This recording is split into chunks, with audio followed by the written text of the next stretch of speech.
আসসালামু আলাইকুম। আমরা যেখান থেকে রস সংগ্রহ করে থাকি তাদের বাড়িতে আমরা যাচ্ছি। তো যাওয়ার পথে আমরা যে বাগানটা নিচ্ছি, এই বাগানটার পুরা হচ্ছে এরকম রস, এইরকম খেজুর গাছ। আমরা দেখলাম যে আয়সা তারা খুবই সুন্দরভাবে প্রসেসিং করে রাখছে। নিচে দেখান, প্রসেসিং করে রাখছে। এখানে আবার হাড়িও সুন্দর করে, কয়েকটা হাড়িও, আসলে এখনো ওইরকম রস পাওয়া যাচ্ছে না। হ্যাঁ, এখানে যে গাছেরই হাড়ি সবকিছু ওকে করে রাখছে। যদি আর একটু শীত পড়ে তাহলে মনে হয় রসের পরিমাণটা আরো বাড়বে, তখনই আমরা ভালো মানের গুড়টা আপনাদের জন্য সংগ্রহ করতে পারবো। কি ভাই, কই নিয়ে যাচ্ছেন?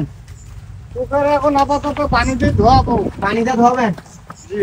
আচ্ছা, এখনো তো মনে হয় ওইরকম রস পাচ্ছি না নাকি?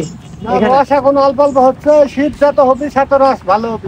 সেটাই, শীত যত হবে তত ভালো হবে। হ্যাঁ, শীতের ফসল। হ্যাঁ এটাই, সেজন্য আসলাম যে আমরা চেষ্টা করব যে আসলে আমাদের হাতে ওইরকম প্রচুর কোনো গুড় নাই, কারণ এবছর রস এখনো আমরা পাচ্ছি না ভালো মানের রস।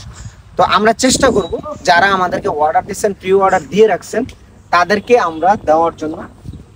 আর যেইখান থেকে খান ভালো ভালো মানের একটু গুড় খাওয়ার চেষ্টা করবেন, কারণ এটা একটা সিজনেবল, প্রতি বছর এটার সুযোগ একবারই আসে, আর বারবার আসে না। একবারে আমরা চেষ্টা করব সবার মাঝে ভালো একটা কিছু দেওয়ার জন্য। আর এখানে যেগুলো হাড়ি মানে সবকিছু দেওয়া আছে।